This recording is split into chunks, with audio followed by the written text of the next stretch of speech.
dapat lahat tayo Magsama-sama. magsama-sama para i-rebuild ang nation natin. Paano natin gagawin yun, Doc, pag yung politika dito sa Pilipinas has polarized the country so badly? Well, alam mo yan, may day of reckoning yan na nakikita ko. Marami naman countries after World War II, kung mapansin mo.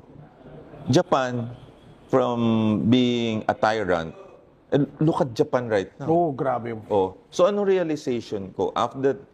After ditong problemang to, magbabago ang kultura natin. Kasi marirealize mo. Especially the younger generation who were able to witness the mistakes of their elders. Exactly. So, bakit nagbago? Diba? And then Germany, during the time, Ay, of course. diba, Hitler. Bakit ngayon ang Germany? Kaayos-ayos. Correct. Tama? Very progressive, yeah. Very progressive.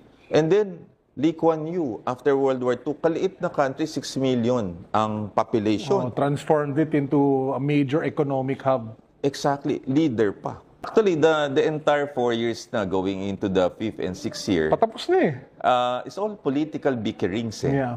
And then, nasa gitna si Juan de la Cruz nitong pag-aaway na to, forgetting about social services, particularly health, education.